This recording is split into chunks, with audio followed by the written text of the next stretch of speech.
wanje zikunyumva akira yewe akira ishimwe gushimiye. Haleluya. Sawa, turanga umukunga kugira ngo twese twera.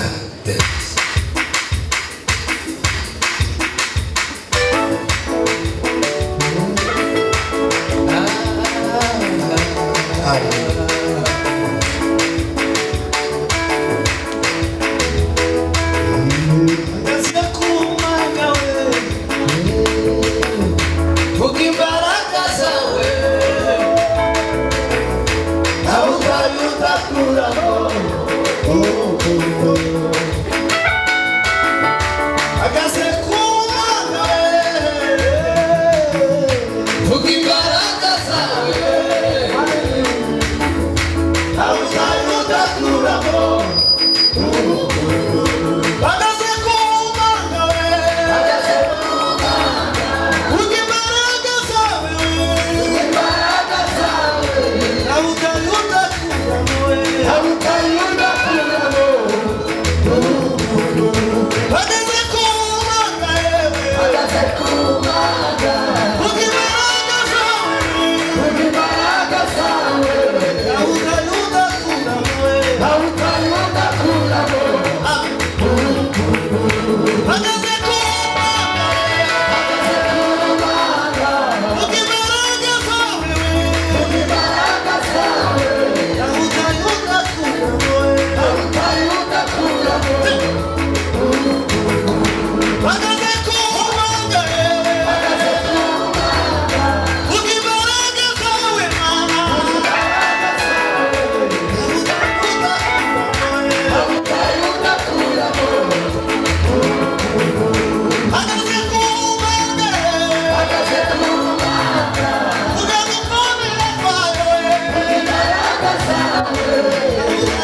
kweretse ubuye kuvuga ijambo agaragare gukomera kwawe haba ari uko hagaragara imbaraga zawe amen. Sinzi uhagaritse senti imbabajanye iminota yanyu 2.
Mane bamugisha kagatutuzo bene ubukeya nyine nindangiza dusome ijambo ndasobanura iminota mikeya ariko mwitegure ko ijambo rishobora kubakora no mu gihe ndi gusoma.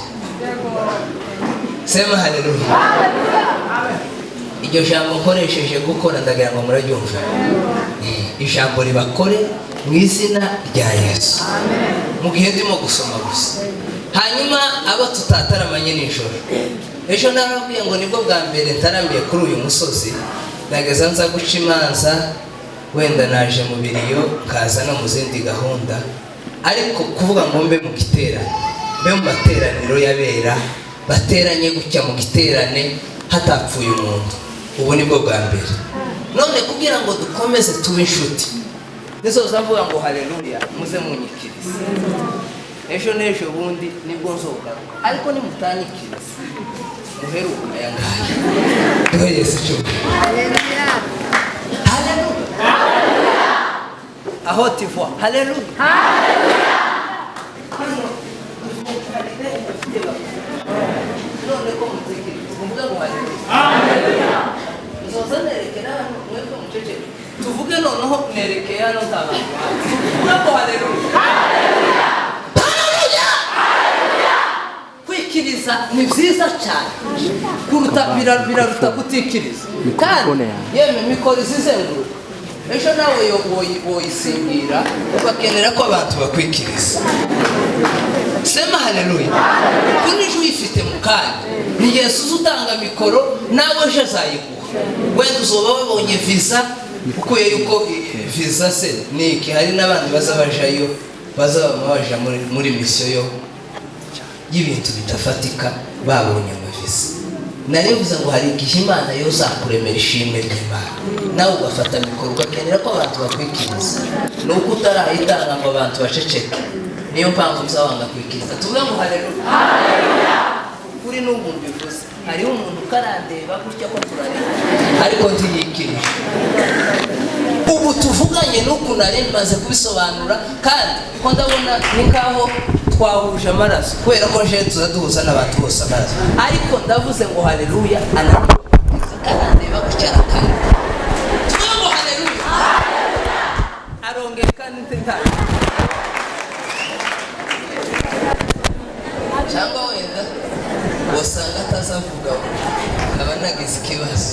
tuvuge ngo haleluya. Arabivuze noneho Imana yo mu ijuru y'imbabazi. Nitwa Nzabakiza Patrick. Hanyuma ngira impano yo gukunda abantu. Iyo ni impano nzashimira Imana. Nta muntu twogirana ikibazo. Niyo mpunze umuntu kaza mbona ntari gukenera kunyegera, nzamwishesheshaho, kandi nk'umuntu w'umugabo uhora akunda umuntu wowe ugaragaza nkaho utamwitaho, uzurubona ukagira isoni neza, waruha neza tukaba inshuti magara. Nawe utaraba inshuti yaje niba uri hano wenda watekereje ukundi, nzokwegera kwiye Kampala nkuko babivuze. Ngiye kuganira ijambo ry'Imana mu mwanya mutoya cyane. Mezake yarantumiye none uyandikaho ngo ndi umuririmbyi. Kazamubwira Meza, jewe wasohoye indirimbo imwe ndashoboye, kagira Imana gusaba Kristo bakayikunda. Nabwo nasohoye indirimbo mwari musanzwe muzi, nitasimama kwenye munara nione lile atakalo. Nico cyatumye ushira kuri ya fishi ngo ndi umuririmbyi. None rero kubera ko yanshizeho ko ndi umuririmbyi, reka ndirimba iminota 2. Nindangiza wenda iri ya fishi nayo idapfa ubusa, bigaragare ko ndi umuririmbyi. Haleluya! Niturangiza turaganira ijambo ry'Imana umwanya mutoya cyane, kandi ndabizi kuko ab'Imana yateguye kuko bari kuri iyo ntabwo abantu bazabumva kubera ko bakoresheje umwanya munini. Nta nubwo abantu bazabumva kubera kuko biteguye ba Pastor Sunzu n'abandi. Aho Imana yashatse gucisha ubutumwa bwiza buzabuhaca. Sema haleluya. Ora kuri sentida nawe ga uri kuri afishi uyigumeho kugeza dutaje, kugeza wa mugoroba Muzehe Nyamushushi yavuze ubaye. Yes.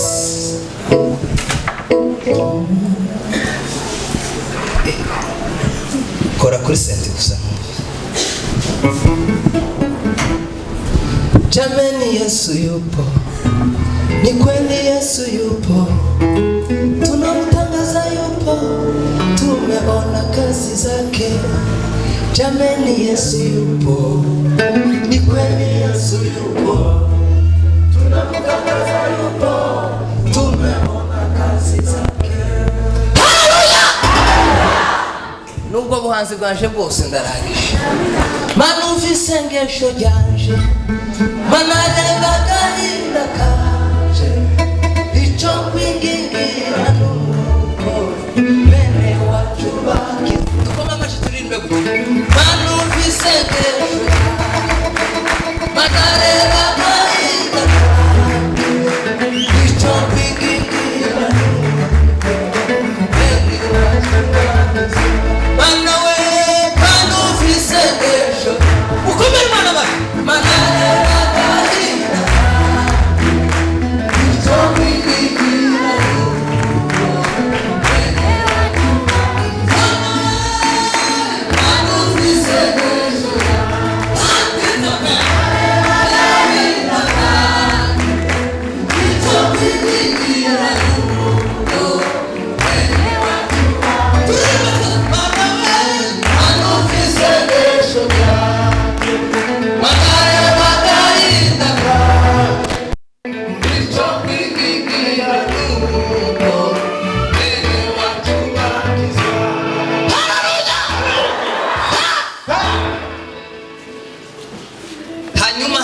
iminota 15. Nibiba ngombwa ndiyongeza yindi 5. Naye MTN iri mu kutwongeza MB. Nijunanirwa kwiyongeza iminota mu materaniro. Tugomba kwiyongeza cyangwa tukarangiriza hangaha. Yohana 17 no kuri 3.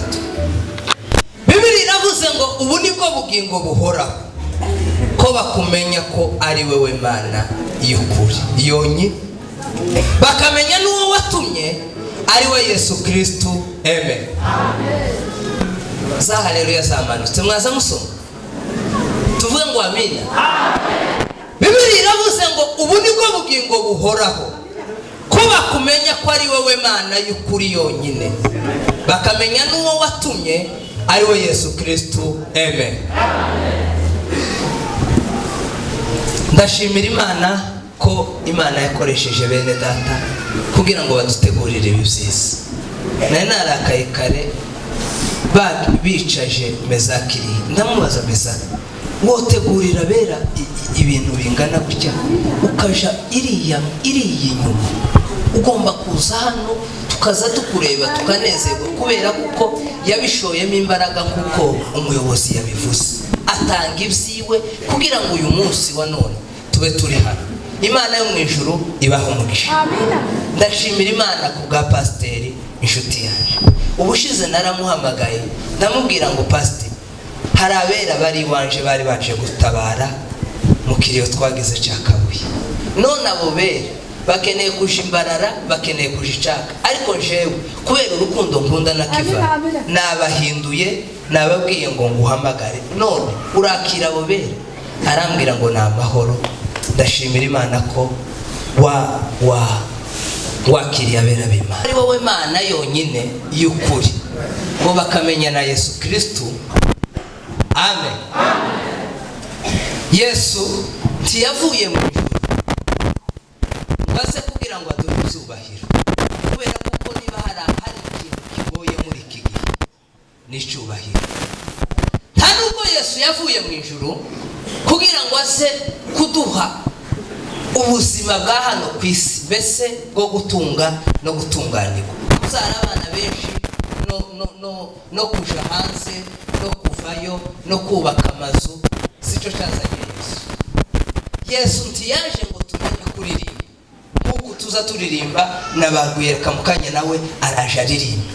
Nta nubwo Yesu yaje kugira ngo ba Dawudi bamenye gucuranga, kubera ko yaje abacuranzi basanzwe babaho baza bacuranga.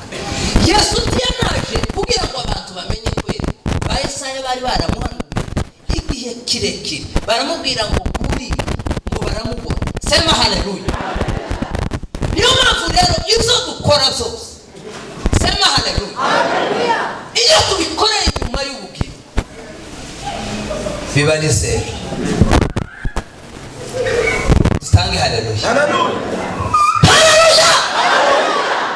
Naravuze ngo Yesu ntiyaje ngo tumenye kwerekwa, nta nubwo yaje ngo tumenye gushanguriye, ntiyaje ngo tumenye no gusirima. Niba hari kibaho kiza kinezeza zanumva naberewe kumva mfite ibiro, natwayeho imodoka, nagendeye no mu ndege, ariko sindumva bigira umunyenga umeze nk'uw'igisirimba. Igisirimba iyo ndi zanumva nuzuye, kubera ko kutiyaje nanone ngo menye gusirimba, yaraje kugira ngo tubone ubugingo. Haleluya. Bibiliya yatubwiye ngo ubu nibwo bugingo buhoraho Mana, ko abantu bakumenya, ngo bakamenya ko ari wowe Mana y'ukuri. Iyo Mana y'ukuri hariho n'izindi Mana zitari zikuri. Nijoro naraye mbabwiye ngo uyu munsi turavuga ko hari ba Yesu batandukanye. Iyo umuntu bamwohereje idolari,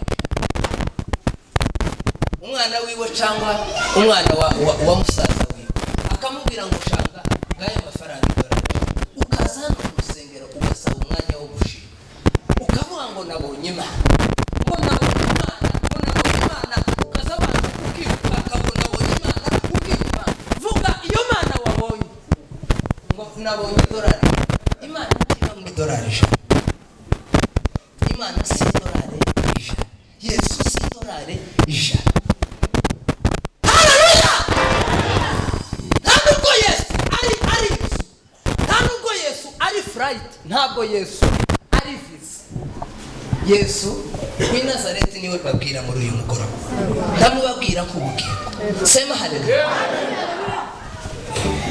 Iyo abantu bazi ko bahawe amatiti, hariho umugabo uherutse gusengerwa, ndamuzi, yasengerwa ku munsi umwe, asengerwa ku bishop, ku apotre, ku archbishop, ku evêque. ikintu rero cyakagombye kudufasha no mu gihe twagiye hanze no mu gihe Imana yashatse ko dusarurirwa hano nuko dutunga Yesu mu buzima bwacu. Aho wowe uri hose, ahariho hose, ufite Yesu ni salama, ufite Yesu ni amahoro mu mitima. Haleluya! Wagiye tubeshwa abantu bakatubwira ngo mugende mutinde ku misozi, umuntu akagenda agasenga nimwe tukaza dutinya abantu, naho bajanywe na kamere kakubwira ngo ubuzima bwa pasiteri bwarahindutse. Genda nawe ku musozi usenga Imana iguhindurira ubuzima. Ayo si amasengesho. Amasengesho yo kuja ku musozi gusenga nayo kubwira Imana ngo Mana ndakwifuza, ni wowe nkeneye papa, nkeneye kugutunga Mana, nkeneye gutunga ubuzima burimo Yesu, nkeneye kukubona kubera ko sinakubona, kubera ko iyo umuntu yabonye Yesu ibyo yari yishingikirijeho ibyo ari byo byose biza bibura, akazabona Imana gusa. Bene data, Bibiliya yatubwiye ngo ubu nibwo bugingo buhoraho ko abantu bakumenye, kandi ni mwebwe bantu mureke tumenye Imana. Imana ni gusa y'ukuri. Ibindi bagiye batubwira systeme twagiye tugiriramo ngo ba papa ngo nabarevera ngo ba mama barasenze, ibyo tubivemo dushaka Imana. Umuntu azabona Imana ye ku giti cye. Ijambo ry'Imana ribagaze.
Nakwizeye kandi kuko yakoze ageze iteka yose.